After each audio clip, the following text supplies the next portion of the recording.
Und jetzt kommt was. Anna ist hier. Anna ist 22. Und Anna ist das erste Mal auf einer Vertriebsoffensive. Anna hat sich das Ticket selbst finanziert. Deine Videos und Podcasts haben mich schon lange inspiriert und weitergeholfen. So, das ist eine Nachricht, die ist ein paar Minuten alt. Und Anna, ich empfehle dir jetzt auch nicht aufzustehen. Genieße einfach, was jetzt kommt. So. Die Nachricht war jetzt gerade bei Facebook. Und als wir Pause hatten und ich mal ein bisschen geguckt habe, habe ich gedacht, was sage ich dazu?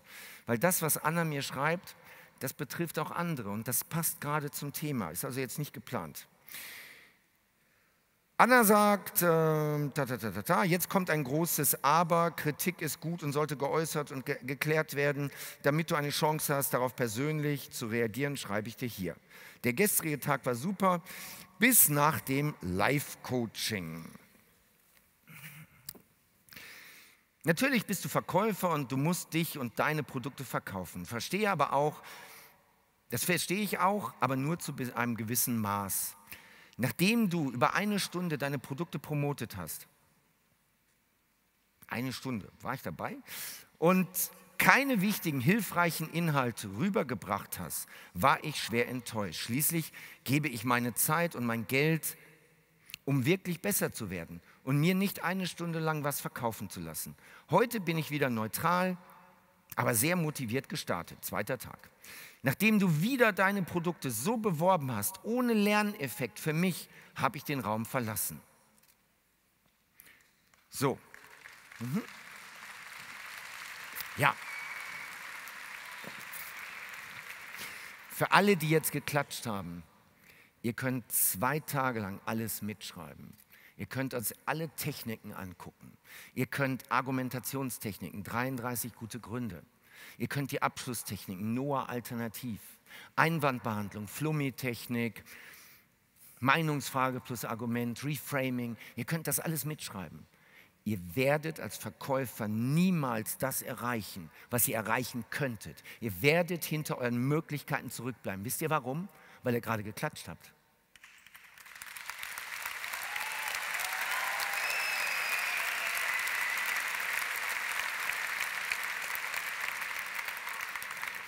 Also, erstmal ein großes Lob an Anna. Erstens, weil Anna 22 ist und hier hinkommt. Weil Anna die Tickets vom eigenen Geld gekauft hat. Das macht einen Unterschied aus, ob dein Chef dich einlädt oder ob du die Tickets selber kaufst. Definitiv.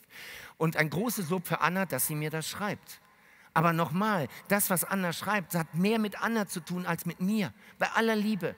Wenn sie mir sagt, Dirk, du hast 1 Stunde lang nichts geliefert. Heute Morgen habt ihr so viele Punkte bekommen zum Thema Einwandbehandlung. So unglaublich wertvollen Content, für den ich Jahrzehnte gebraucht habe, um das überhaupt zu entdecken.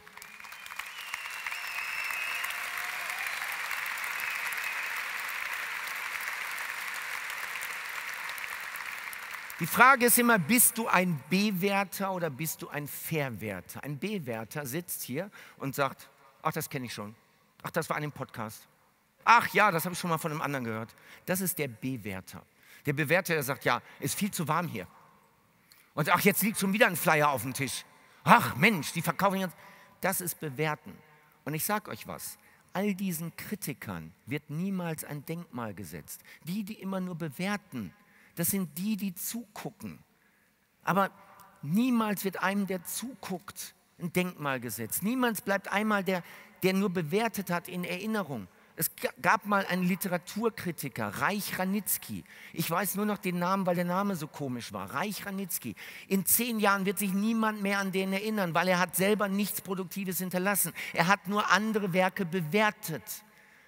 Wie willst du in Erinnerung bleiben? Als der, der bewertet hat? Willst du der sein, der nach einem Seminar sagt, ja, ich war da, aber so Massenveranstaltung bringt doch nichts. Und der hat nur verkauft und die Stühle waren unbequem. Ach, wir mussten so weit laufen, um was zu essen. Was willst du in Erinnerung behalten? Dass du die Veranstaltung bewertest oder dass du für dich sagst, das ist geil, das nehme ich mit, das passt super, das übersetze ich.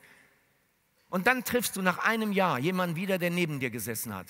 Der eine hat nur bewertet und nichts nachher umgesetzt. Und der andere hat umgesetzt und wie hat sich sein Leben verändert. Bitte, lasst uns mal kurz eine Übung machen. All die, die schon mal bei mir im Seminar waren, Vertriebsoffensive, Umsatzextrem, was auch immer, bitte steht einmal auf. Bitte steht einmal auf. All die, die schon mal da waren, guckt euch um. Bleibt stehen, guckt euch um. All die, wären diese Hätte ich euch damals dieses Seminar nicht verkauft, wärt ihr heute kein zweites Mal da. Wären diese Seminare scheiße, würdet ihr jetzt nicht aufstehen, ihr wäret jetzt nicht hier. Alles beginnt damit, dass du irgendwann mal was verkaufst.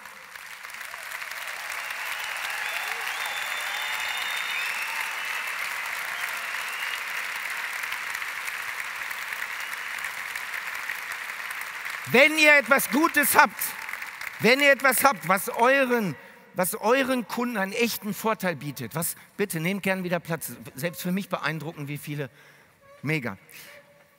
Wenn ihr doch etwas Gutes habt und wenn ihr hinter eurem Produkt steht, dann müsst ihr es doch auch promoten, ihr müsst es doch auch anbieten. Es ist unterlassene Hilfeleistung, wenn ihr das nicht macht. Was ihr nicht verkauft, verkauft ein anderer.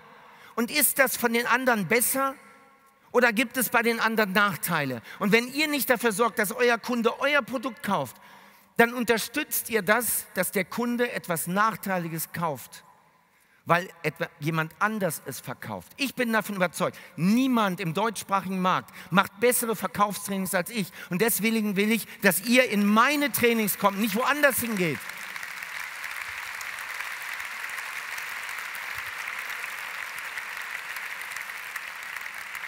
Ja, ich verkaufe. Aber du willst doch einem Verkäufer nicht vorwerfen, dass er seinen Job macht. Und bitte, ich gucke Home Shopping. Home Shopping wird nur verkauft. Nur. Und ich sitze da und ich feiere das. Schreibe ich da jetzt was hin und sage, ey, wisst ihr was, ich habe jetzt mal Home Shopping geguckt, 1 Stunde. Ihr habt die ganze Zeit nur verkauft. Geht doch nicht, kann doch nicht sein. Wisst ihr, warum es diese ganzen Nachmittagssendungen gibt, die billig produziert werden bei den Privatsendern? Ich sage euch, warum es die gibt. Der einzige Grund, warum es die gibt, damit man mehr Werbung schalten kann, damit man mehr verkaufen kann.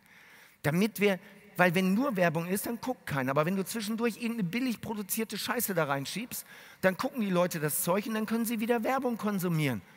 Und die Sender können wieder Umsatz machen, da sie Werbung verkaufen. Das ist der einzige Grund, dass dieser Mist produziert wird. Also, deswegen hier, Namen habe ich schon wieder vergessen, aber es ist super, dass du da bist.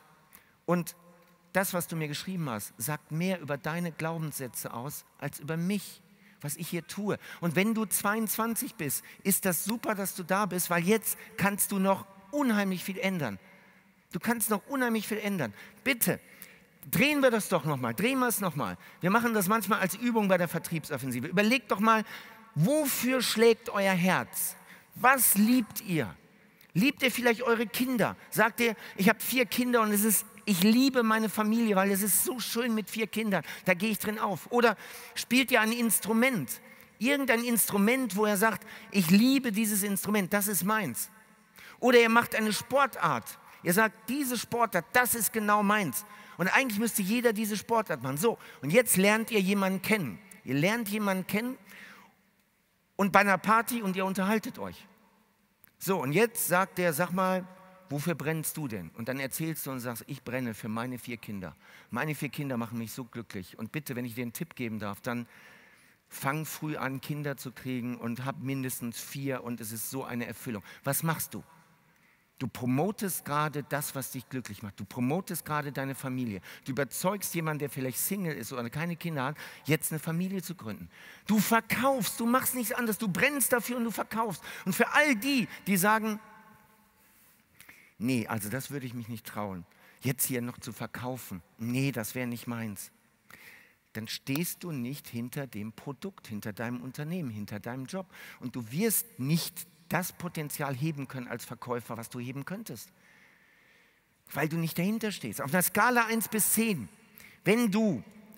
wie überzeugt bist du von dem, was du da tust und was du verkaufst? Wenn du auf der Skala 1 bis 10 eine 1 bis 6 hast, wenn du jetzt für dich hingehst und sagst so, wie überzeugt bin ich von meinem Produkt, von der Dienstleistung, von dem Service, den wir bieten, von meinem Unternehmen. So, und du gehst hin und du hast 1 bis 6. Ich sage es ganz offen.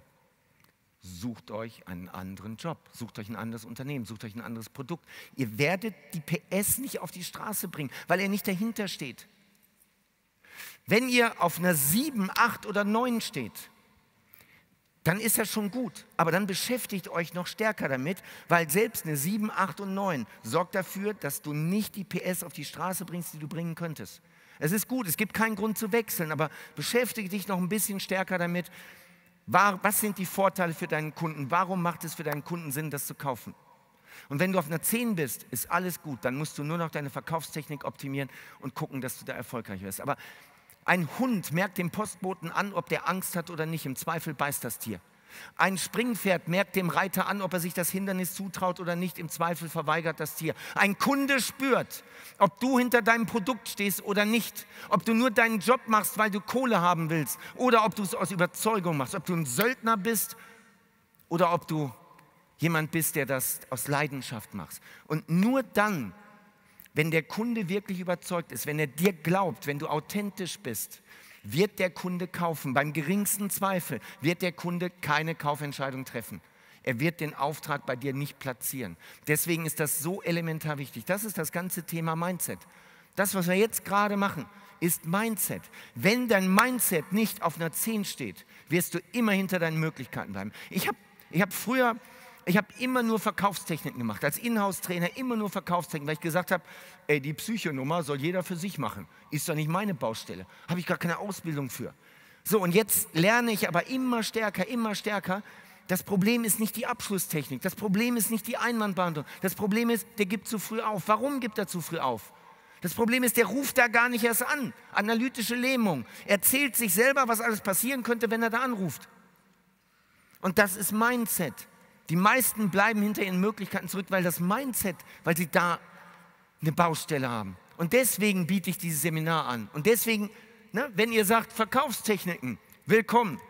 Umsatzextrem Systemvertrieb. Wenn ihr sagt, ey, das, was der gerade anspricht, diese Glaubenssätze, diese Dinge, die ich mir selber erzähle, wo ich mir selber im Weg stehe, dann ist das hier das Thema.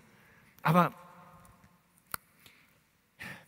hinterfragt das, was ihr da macht, und klärt einmal eure Glaubenssätze. Der Engpass ist nachher, ob du erfolgreich bist oder ein Leben im Durchschnitt verbringst, deine Glaubenssätze.